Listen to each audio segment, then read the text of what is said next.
And one of the great services Michael McIntyre did to the genre was to make it so ubiquitous that it is fully understood now, I think. People know what the rules are, and he plays by the rules, and he plays by the rules very well. And so everyone carries around within them an understanding of the genre. Then, once the genre is understood, you can appear to work within the genre but actually be doing something else. And I think stand-up is a brilliant Trojan horse for that. You can sort of have your cake and eat it, and you can be someone doing something quite obscure, but you can disguise it, where the genre is doing the work of making it accessible, but the ideas can still be quite bizarre and strange. James Acaster is a man of many talents. He's a scrape master, cabbage blaster, pudding lover, pants on Conan Shetterer, ex-drummer, 2016 music connoisseur, and meme lord. Bon appetit! He has the swagger of an arrogant penguin, the style of hipster Paddington Bear, and the gangliness of one of those inflatable arm things you see outside a car lot. You know what I mean? He's also a comedian, one of my favourites, so today we'll be looking at his 4-part observational comedy masterclass, Repertoire. In this video, I want to discuss how Acaster gives his specials structure, specifically how he plays with a technique known as the unreliable narrator. Acaster's specials are founded on a premise that's clearly false, but as they continue, we realise the stories he's telling us and the people he's pretending to be are not as ridiculous as they first appear. They're actually a way for Acaster to covertly disguise his real thoughts and feelings, giving his specials a narrative that never feels indulgent or contrived. So let's figure out 1, how Acaster does this, and 2, how he pulls it off so effectively.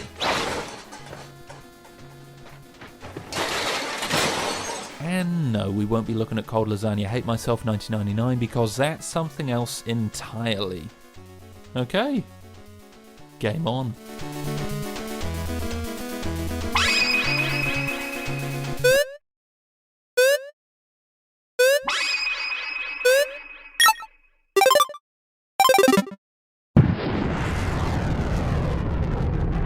Every triangle's a love triangle when you love triangles. So, first things first, what the flip is a flipping unreliable narrator? An unreliable narrator is a device usually associated with films or novels. The basic idea is that whoever is narrating the story is not necessarily a reliable storyteller, and may be telling you things that aren't what's actually happening. The narrator's not always a reliable figure. You know, the narrator may be saying something that is the opposite of what they think. The whole tone of a novel might be someone who's in denial about something but hasn't accepted it.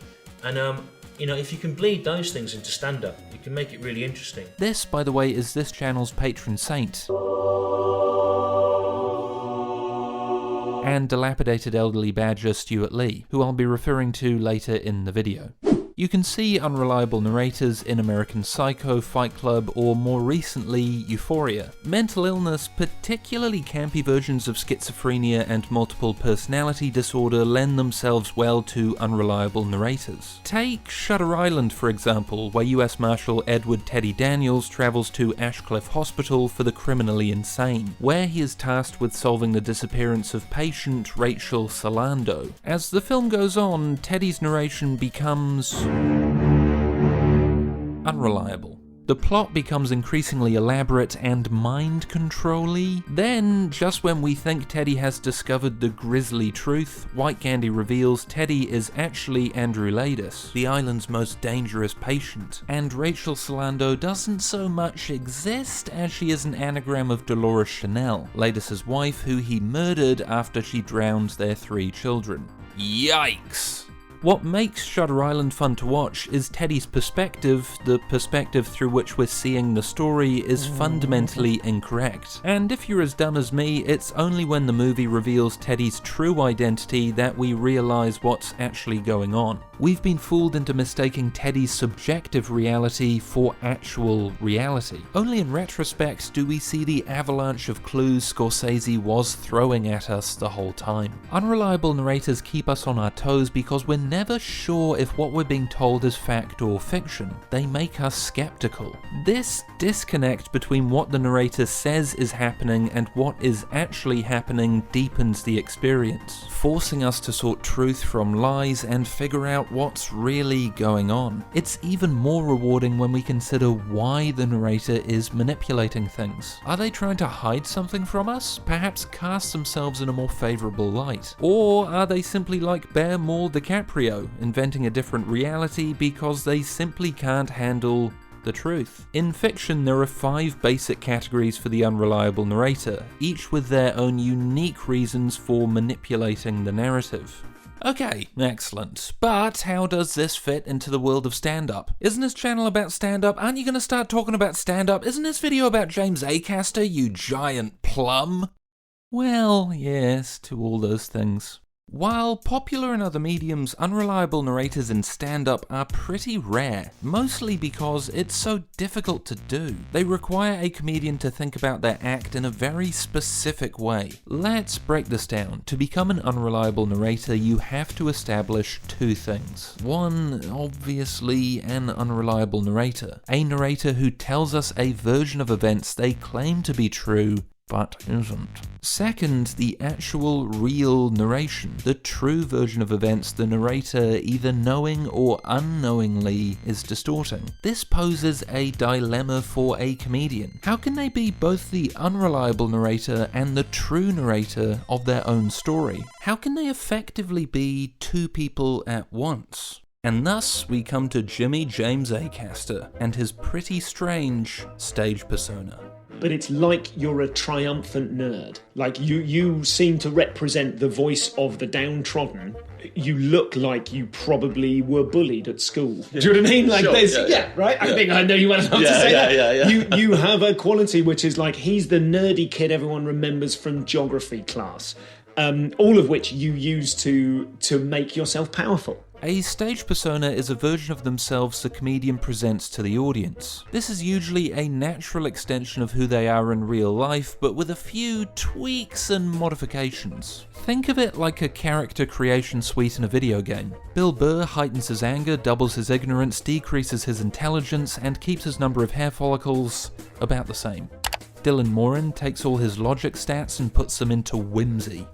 Ali Wong adds fury, grimacing, and balls-to-the-wall confidence. Thinking of it in this way, you can look at almost any comedian and instinctively figure out what parts of their personality they're altering. Okay, I will now recede back into my stage persona. What's clear, however, is that while most comedians exaggerate their personas, they still want to be tethered to reality. They want you to believe they could believably exist in the real world. So much of comedy, particularly observational comedy, is founded on the idea that these are real people, talking about their real experiences and emotions. A little bit of exaggeration is all good, but if you stretch your persona too much, if the audience senses you're being ingenuine, they're not going to buy into you as a human being, and you're going to bomb your way into Azkaban. What makes Acaster awesome is he kind of blows the hinges off this. He's exaggerated to the point where he's no longer believable. For starters, his persona is right on the cusp of being a cartoon character. Yeah, I think my persona, whatever it is, an unjustifiably confident idiot. He's more obsessive, serious, and tempted to throw his toys out the pram in a fit of toddler-like rage. Yeah, well, I'm being that guy where, like, who's probably a bit further down the spectrum than I am in real life, and, you know, just a bit more pedantic, and it's just everything gets turned up a bit. So when I'm talking a bit more, like, you know... Can you do it now? Can you... With all my heart, I hate it. Yes, I've got you. So Yeah, like, okay. stuff like that. Yeah, definitely. But, like, First of all, I'll say for the record before we carry on, I hate this boy. I'm nothing but content for him, and I'm furious he's got on this show. The key thing about Acaster's persona, to me, is his confidence. He's so cocky, like some insane dictator who won't stand to be corrected, even when talking about the smallest, most ridiculous things. in terms of the onstage stuff, it's something that I always find funny in films and things, is when someone who has absolutely no right to be the most confident person in the room or so self-assured of themselves is. So when the dweeb character in a sitcom or something like that is just walking around like they own the place, like they completely don't know that they're the dweeb. They think they're Zach Morris when they're Screech. And they're like, excuse me, come here, excuse me. Come here, I said. Excuse me.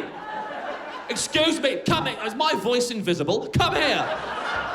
When you see Acaster without the persona, it's a bit of a shock. For one, you realise just how thick he's putting it on. But it's also like, what the hell? This is an actual normal dude? He's just a regular guy? I feel like I've been lied to. With this in mind, when you watch the Acaster Ayuwadi Awkward-Off, you'll realise it's not so much a battle between these people, so much as the personas they inhabit, to which Acaster, as I'm sure he would admit, is bested. Fight!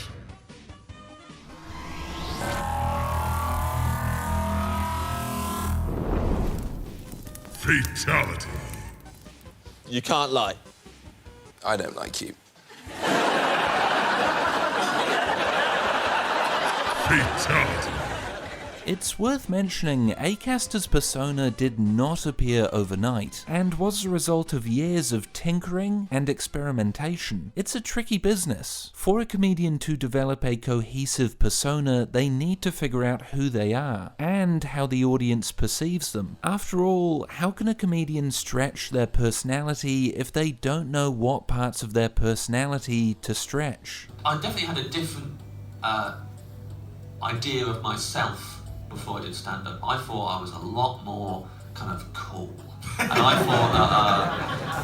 thought I was a great, fun, cool lad. Yeah, I think the person I was imitating the most when I started was Ross Noble. I improvised a lot, but also like that kind of friendly, affable nature came from watching him and how I felt when I went to see him, and wanting to be friends with the comic because they're so friendly. When I did stand-up, I thought, I've got to go out there and just be friendly to everyone, but they could tell it wasn't real. Yeah. They didn't buy any of it, the whole affable thing, and be like, hey guys, this gig is great, you guys are awesome, and all that, and they're like, you don't think we're awesome. And then they can see into your eyes. They can tell so easily, and after a few years, maybe a couple of years, I started being like, actually, if I pull back more and leave bigger pauses and don't try and make them like me, they actually are drawn to me a lot more, and it's nicer and it suits me. It's fair to say this is still in the realm of a regular stage persona. It's pretty extreme, but if one foot is in fantasy, the other has at least a couple toes in reality. But in repertoire, this reaches a tipping point where this is combined with stories and behaviour that are clearly fictitious. Each special is centred around a premise that is clearly made up. In episode 1, he's an undercover cop. In episode 2, he's on jury duty. In episode 3, he goes into witness protection.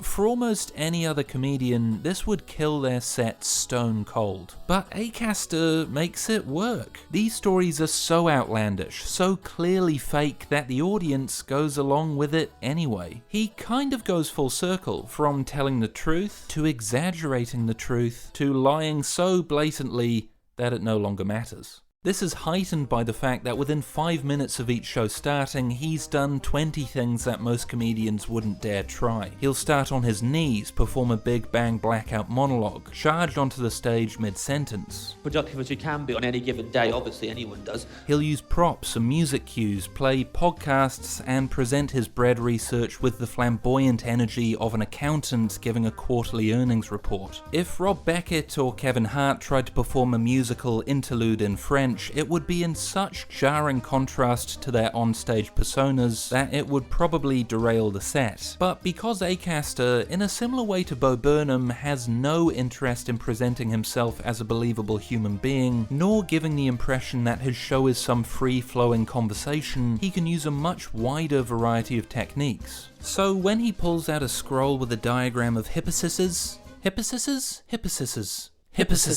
Massoirs. Theory of squares, and uses it to segue into a bit about the magic of the folded cardboard box, you just kind of go with it. To be honest, you don't even bat an eyelid. You fully believe this is something his persona would have made and set aside, ready to pull out at the opportune moment in aid of whatever ridiculous point he's trying to make. My favourite mathematician, that guy. It's a privilege of mine to be doing a gig tonight of all nights, because today is his birthday. And I know that because my favourite website told me so this morning. I was very excited when I got up and I saw this. Finally, credit where it is due. Suffice to say, Acaster has no interest in following the formula created by other comedians. He doesn't care about being believable, nor does his act hinge on convincing the audience that everything he tells them actually happened. This happened. It's genuinely true. This happened, right? Please believe me! Please believe me! The truth to Acaster is relative, arguably irrelevant. A realization he stumbled upon when he tried to tell a story about sleeping under a bush while wearing a red dress in Basingstoke. What did you say? What? I was wearing a dress by now. Why? You said you're in a T-shirt. Originally I was in a T-shirt and then I had to put a dress on. Why did you put a dress on? Why? It was cold. Where did you get a dress from? I had it in a bag. Why? And when that happened, I obviously was like, brilliant, I'm a new comic, I'm trying to write stuff that's actually happened to me. Yep. I started telling it at gigs, and as soon as I said I put the red dress on, in a comedy club situation, you could see the audience go, bollocks. And I got really annoyed, I was like, but that's true. I'm not a liar. I'm telling you it, and you guys aren't believing me. And then I realised actually they don't care if it's true or not. Mm-hmm. If they believe it's true, they choose to buy into it, that's great. And if they know it's not true, and they can just go along with the joke and laugh about it, that's great. But if they suspect that you're trying to sell them a truth and it's not, that's the only time they get annoyed. Following this, it seems Acaster decided to look at the truth and then run in the opposite direction. Watching his shows can feel like stepping into an alternate reality, like a child who has assembled some rickety box fort at the end of the garden, and upon entry takes great care in introducing you to his own little universe, with its own logic and rules, where he is the absolute creator. That was the thing I was like, I'm not telling them the truth anymore, I'd rather they just laughed. Ultimately, I just want them to at least believe the world that I've created and enter into that world and go, well, this is reality now. This is the world that's apparently acceptable. And go along with that and laugh at it rather than going is he telling us the truth or not? Sure. Okay, let's get back on track. All of this is a very long and convoluted way of saying when Acaster steps on stage, he is not himself. He is extremely heightened and fictionalized. You could even argue he's performing a character, in the same way Dame Edna, Al Murray, or Andy Kaufman perform people clearly separate from themselves. What makes Acaster different, and where his use of unreliable narration comes into play, is that this separation is nowhere near as clear. In fact, it becomes almost impossible to tell where Acaster's onstage persona ends and his real personality begins, as his personal life starts bleeding into the characters he's playing. In this murky middle ground, the deeper meaning of his specials can be found. Let's look at episode 1, Recognize, to see what's really going on. For the first 10 minutes, nothing to suspect. Acaster takes to the stage, drops to his knees, and goes on an insane banana-based revenge tale. A routine about being an undercover cop segues into Acaster informing the audience of his real identity, Old Patty Springleaf, an undercover cop disguised as Acaster to infiltrate a group of drug dealers. Typical stuff. Springleaf! That's my real name? Pat Springleaf.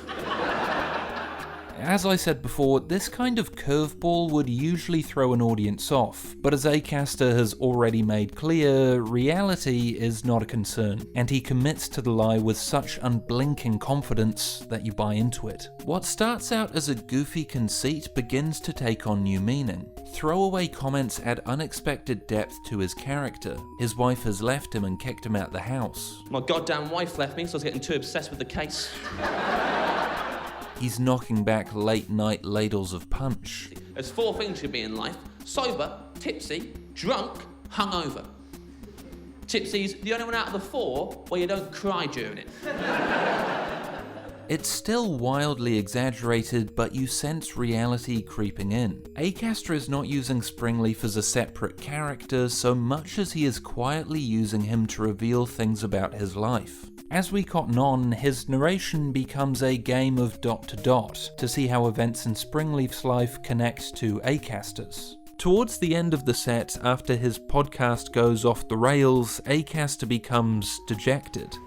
recorded that during a rough patch. We see this character, this work of fiction, slowly crumble. He's still talking as Springleaf, but the observations become so loaded with personal history that the line between Springleaf and Acaster becomes virtually indistinguishable. I got anxious, needy and insecure, and you might be thinking, oh, just be yourself, mate. Be yourself. In a relationship, what if they don't like you, man? What if every relationship you've ever been in is just somebody slowly figuring out they didn't like you as much as they hoped they would?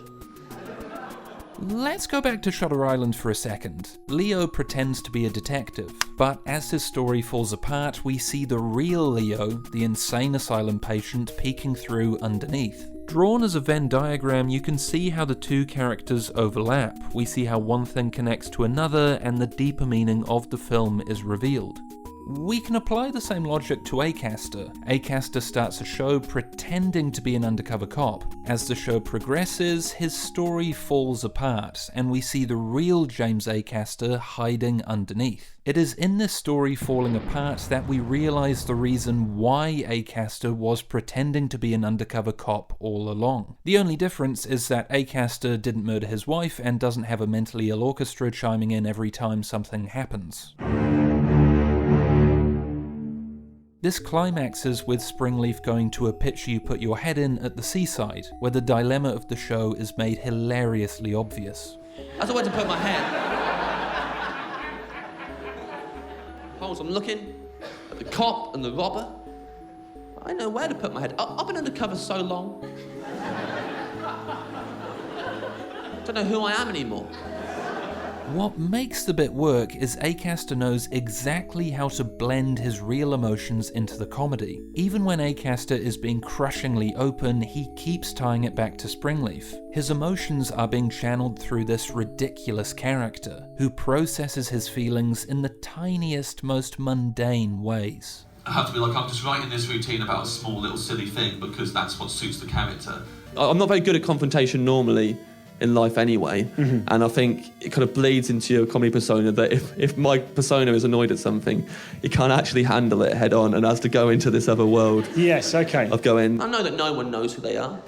None of you lot know who you are, do you? That's why we have to go out and buy mugs and fridge magnets that have our Christian names written on them in calligraphy, and then like a paragraph underneath about how wonderful everybody with that first name is. There's something oddly vulnerable about watching Acaster dip in and out of these two narratives. He gives us a moment of honesty before diving back into the world of mugs and fridge magnets. I would actually argue talking as Springleaf allows him to be more vulnerable. There are times in each special when Acaster is brutally honest. Thoughts that when viewed in isolation are pretty sobering, but because these thoughts are coming from such a cartoonish place, and Acaster knows exactly when to contrast the two for maximum effect, it works. If anything, it heightens the comedy. It's kind of like listening to Wile E. Coyote perform a Shakespearean sonnet about the fragility of life just before being obliterated by a box of TNT. Acaster gets to have his cake and eat it too. He can insert his real perspective into the show, but with enough comic irony to keep the laughs coming. As Acaster says, it's ultimately about trying to get that point of view across, but in through the lens of that weirdo who can only obsess over small minutiae. When she kicked me out, she said, I love you, but I don't feel like I know you. And that's also how I feel about Dr. Pepper. At this stage, it's a good time to reintroduce Stuart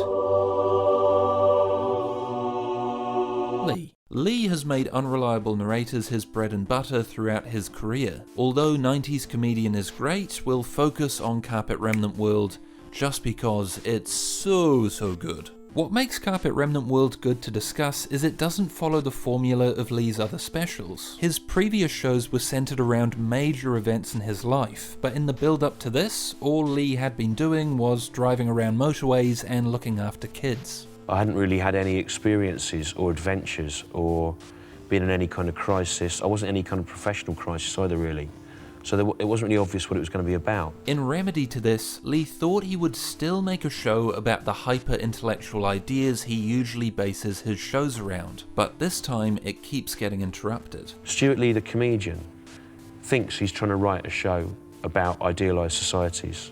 He can't do it because it keeps being sidetracked by the fact that all he knows about is childcare and driving around motorways.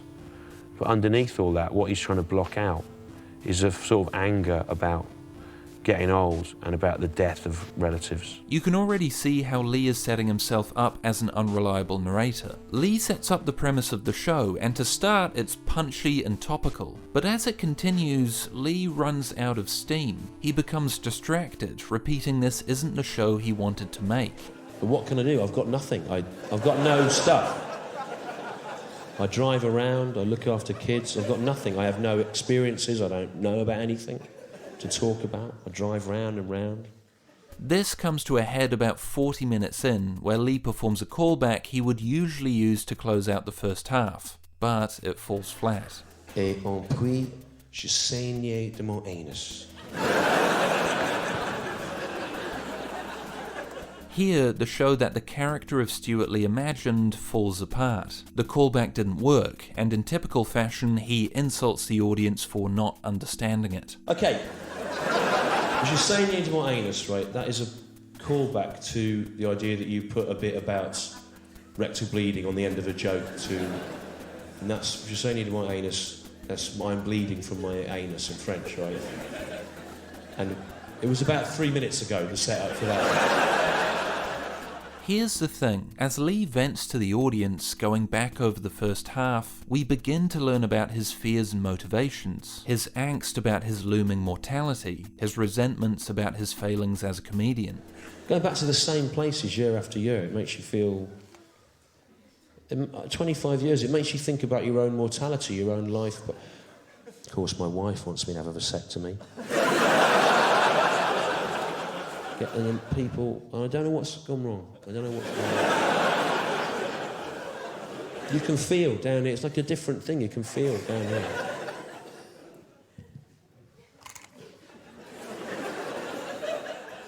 I wish I was dead.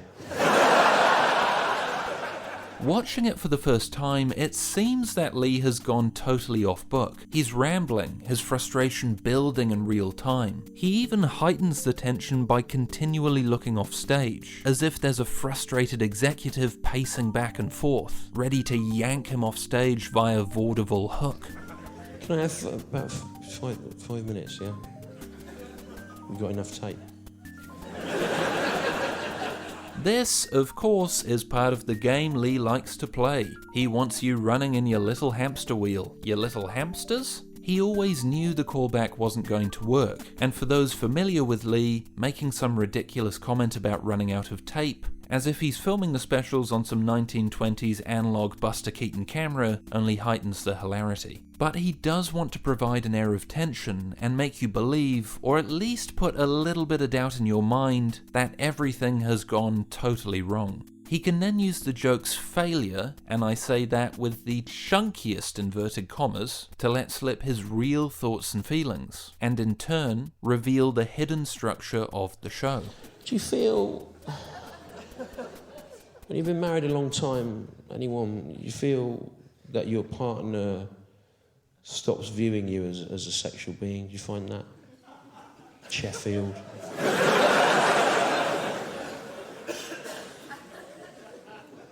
I do. It has the spontaneity of rambling conversation, while surreptitiously being a Trojan horse for the show's deeper themes and meaning. From the time the joke fails, Lee talks for nearly 20 minutes, all of which are used to reveal things about himself that, had the joke worked, never would have been said. I know what it is that he's thinking about, the character Stuart Lee, and I know why he's talking about one particular thing, but it might be the opposite of the thing that I'm thinking about. I try to kind of let it drip out. I didn't want to end the first half on a shitted pants bit. You know? Give me any. I wanted to end it on a callback in French. But you wouldn't have that, would you? You get the shows you deserve. So, why do I like this so much? Brains. In this final section, I'd like to talk about how these shows were written, because it explains a lot about why they feel so freewheeling and organic. It may surprise you to learn that Acaster and Lee's use of unreliable narrators was, at least to start, completely accidental. After finishing his previous Edinburgh show, Acaster was at a creative low point. He needed to fundamentally change his approach to stand-up. The show that I'd done before, doing the Undercover Cop show, I'd hated the writing process. I really didn't like writing it. I'd put myself under a lot of pressure for something that's meant to be fun and funny. So the Undercover Cop thing was just because I was like, I never want to have that kind of stress again in a show. I never want to not enjoy a show. What do I want to talk about? I'm going to tell them I'm an undercover cop. And it was like, it was literally that. I wasn't even writing. It's the first time I stopped writing stuff. I used to sit down at a computer and write it out and be really obsessed with everything, and then recognise that I'm not writing anything down anymore. I just wanted to talk about being an undercover cop and say I was an undercover cop on stage, and I didn't know why I wanted to do that. I was going through all this stuff of not knowing who I was and questioning who I was, but I didn't put two and two together at all. I was just, enjoyed going on stage and saying that, I'm an undercover cop, and everyone knows this isn't true. It's a bit of a laugh, and just doing that. There's a hint of the Connollys here. By just walking on stage and improvising, Acaster is not filtering himself the way he normally would. In doing so, it's more likely his deeper thoughts and feelings, stuff he's probably not even aware of, will start bleeding into the show. If you're writing a bunch of material and basing it on what you want to talk about rather than what you think the audience wants to hear or something, and you're just writing based on what you feel like talking about on stage, you're kind of naturally going to subconsciously write about whatever it is you've been feeling all year and the overriding thing you've been feeling, even if you haven't acknowledged that to yourself. I sort of think often when we're affected by feelings like that, we don't really know about it. We'll be getting on with something else or trying to write about something else. And it's not until you finish the piece of writing or the job in hand that you realise these worries were playing on you all the time. After performing these shows for a while, Acaster began to realise pretending to be an undercover cop was not as detached from his own life as he initially thought. I remember speaking to Tony Law about one of his shows, and he was saying how it had been the first show where he had kind of analysed why he was talking about the nonsense things he was talking about. Like, if you don't know Tony, he's an amazing, surreal comedian. Flights of Fancy don't always make sense. Being picked up by a moon cat and flying around the world and stuff like that. Stuff that is nonsense. But that was the first show where he kind of sat down with his wife, and she had gone, almost like a psychiatrist, gone, right, who's the moon cat though, Tony? and him being like, I guess it's my dad. And figuring it out. And I just had that chat with him and thought it was interesting. He began to put the pieces together. He was subconsciously trying to escape his real personality, which had been thrown into crisis following a breakup. When I was doing the Undercover Cop show, I wasn't thinking like that. I wasn't trying to think, why are you saying an undercover? But then, it's an accident. I thought an element of being an undercover cop often in those films is that their wife leaves them or chucks them out the house because they're getting obsessed with the case. Yeah. And so I thought I'll add that line in. And my girlfriend had genuinely broke up with me at the time, and I was struggling to deal with it. And so I kind of just thought, I can do this natural material I've got about a breakup.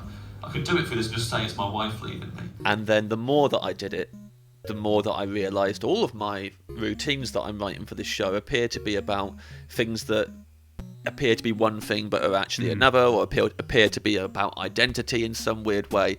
And I kind of looked at my own life and went, oh, that's why I'm writing this, is because right now I'm going through a breakup and I've spent the whole year unsure of who I am and who's the real me, and I'm subconsciously writing this show thinking that I'm just having a laugh and cutting loose, but actually, of course, it's just about my actual life. And when I told my friend and comedian Nish Kumar this, he said, well, this is what you're talking about, and he said you kind of owe it to the audience to tell them at the end, and you should end the show by explaining why they've just listened to you saying you're an undercover cop for an hour. I was like, that seems fair. So, look at me. I'm an undercover cop pretending to be a stand-up comedian. Anything lamer than that would be a stand-up comedian pretending to be an undercover cop. Imagine that loser. Imagine him going on stage night after night, claiming to a room full of people that he's something that is clearly not. Not just for one joke, by the way, for a whole show. What takes their specials to the next level, and where a lot of comedians, myself included, could learn a lesson, is that Lee and Acaster not only gave themselves the license to go on stage and improvise, but were then able to step outside themselves to see the ideas connecting their material together. To ask themselves, what is the mindset of the person writing these jokes? What feelings are they trying to block out? In short, how are they being their own unreliable narrator? Certainly, a lot of references to death and loss of relatives and my own mortality as I get older started to creep into the show without me planning them. And then when I stepped back, I saw they were all there. So I thought I needed to make a virtue of it. And it was a couple of words just sort of tipped it. I changed the phrase, degrading your legacy. I changed that to degrading the quality of your own obituary. And I suddenly thought, oh yeah, that's what it's about. And then when I realised there was lots of things about anger, about relatives being taken away, then I sort of noticed it was about something, and I was really, really relieved. Be easy to be dead, Bill. It's easy being dead. The hard thing, if you're a comedian, is to stay alive. Keep on knocking out a new 2 hours every year, gradually decreasing the quality of your own obituary. This is a bit of a tangent, but Acaster fans will know what a fastidious creator he is. The colour schemes, costuming, and callbacks to other specials are all immaculately constructed. Every portable stylophone finds its way into a perfectly oversized pocket. He also takes a keen interest in fan theories, and has mentioned Star Wars Rogue One as an inspiration for creating a narrative that connects all the specials together. I really love watching fan theory videos on YouTube about films and stuff, but I know they're not right. Chewbacca is actually a Sith Lord, and if you watch all the films, it makes sense. Although you know, as a viewer, you know, well, he's definitely not. Yeah, it's kind of taking yourself out of it and almost doing a fan theory on your own thing, which is how like all 4 shows tying together was exactly like that. I think this kind of analytical brain that enjoys finding patterns and connections is what allowed him to not only find the reoccurring themes in his jokes, but integrate them into the finished show so effortlessly. You'll see Acaster do this throughout the specials, where he'll drop hints and stray thoughts that will be picked up at the end. He is a master of the callback. Chekhov's guns are littered everywhere, ready to be picked up and fired at any moment. Episode 2 is a great example of this, after Acaster has destroyed his set in a fit of existential panic. In the final 10 minutes, he delivers what I would call a tsunami of callbacks. But these callbacks, as I have discussed in a previous video, do not feel hackneyed or contrived. Instead, each callback puts the previous joke in a new context. A bit about fortune cookies. So if you ever see a Buddhist monk come out the cinema and go, that's 3 hours of my life I'm not getting back, that is truly tragic. He hated the film so much, lost his faith. Now reinforces his feeling of pointlessness. There you go. There's an hour of your life not getting back. A silly routine about the Chilean miners. You remember Jorge Galahilos? It's been a while, to be fair, hasn't it? What's it been, 7 years since he got out the mine? About 7 years, isn't it? To the Chilean miners. But they are massive celebrities now, you cannot deny that. Now finds Acaster looking for reassurance from his existential doubts. I like Chilean miners. I watched it on the news. I know for a fact that all of it happened, and it had a happy ending. I like that. I don't like any of this. This is shit. They're not only a sign of Acaster's ingenuity as a writer, but also reaffirm the themes of the show. They show these doubts have been playing on his mind the whole time. Only in these final moments, when Acaster ties everything together, do we realise he's been lacing this theme into the show all along. And people will never, I never expect people to notice this, but like, all the routines in that show are about people not quite knowing who they are, and stuff like that. There's loads of like me being told I'm too good for a free banana, and then like fighting against that and not wanting to be, you know, it's all about me wrestling with who I am, even though it's stupid and silly. He started questioning himself. Is it me overanalyzing who he was? Worried that he spends most of his time pretending to be someone that he's not, all over a woman who at the end of the day just didn't understand him. And yeah, it is quite petty to dwell on an offhand remark made by a Pret a Manger employee. judge people she doesn't know.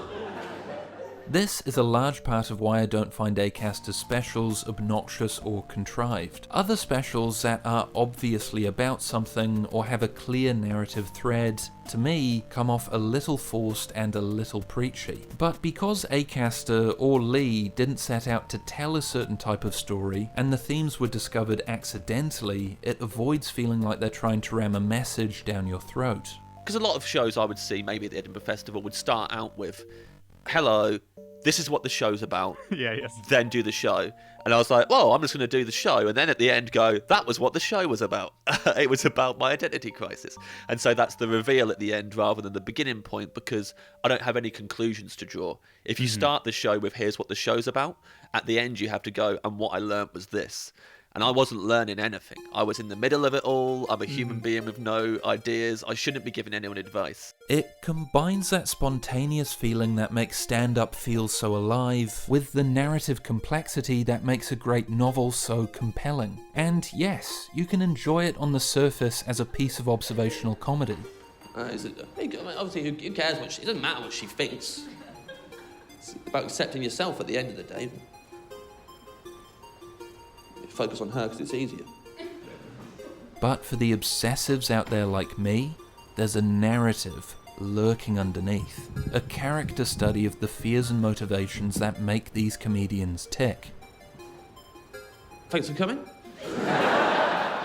It all feels very human, and the idea of slowly revealing more about ourselves mimics real human relationships. We start talking with our walls up, pretending to be things we're not, trying to hide things from one another. As time goes on, things slip. We reveal more about ourselves and understand more about one another. We see beneath the facade to what's really going on underneath. We are all unreliable narrators to some degree in our own lives, and using this technique only makes Acaster and Lee more human, fallible and relatable. And like a lot of stand-ups, I try to write in the rhythms of cadences of someone who has cornered you in a bar or a train carriage, continues drinking steadily and determinedly over a 2-hour period, grows increasingly agitated and unhappy whilst holding forth on a series of subjects he really knows little about. And in so doing inadvertently reveals some great truth and or the real things that are driving him to despair. When you're talking to a person, say over a couple of hours, they might get more drunk or more angry or more happy, and who they are sort of changes over that period. So what you do over a 2-hour show with an audience, you sort of take them with you as you gradually give away things about yourself or things that you wouldn't initially have revealed. And so that's sort of, there's that kind of journey to it as well. The person you are at the end of 2 hours isn't the same as the person you were at the beginning. When I come out at the beginning of Carpet Remnant World, I'm trying to do the job of being an entertainer, doing a topical comedy show about the news. By the end, I'm having a kind of nervous breakdown and drunk. So, you'll forgive me if there isn't really much of a show this year.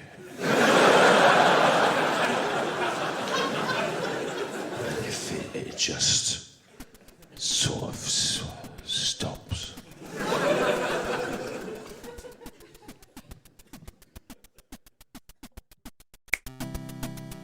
What I love best about Acaster and Lee's use of unreliable narrators is it feels like we're just listening to them talk. It shows that comedians can hide a lot of emotion in their work, and structurally it makes for a richer piece of material. More than anything, it demands comedians find real perspective, to step outside their material and consider what it says about their state of mind. I find watching repertoire strangely emotional. Especially the second one, although I couldn't quite tell you why. We are so rarely aware of what we're actually trying to say. We stumble through daily routines, blinders up, tunnel vision on, only vaguely aware of what we're truly thinking or feeling. Only when we really stop do we realise what we're actually going through.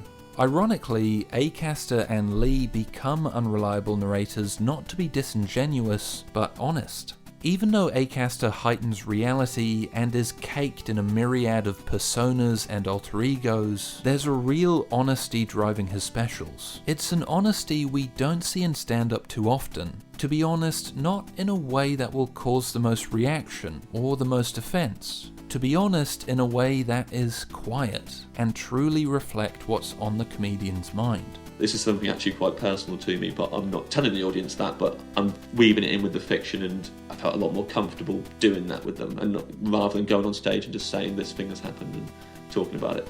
It's funny. Acaster, wearing all his disguises, says much more about himself than most comedians say when they're trying to be themselves.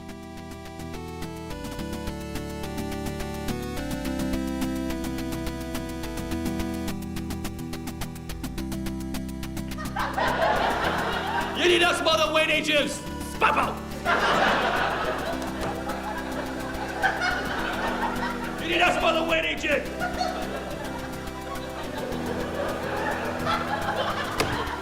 You need a smother weenie juice! Spat!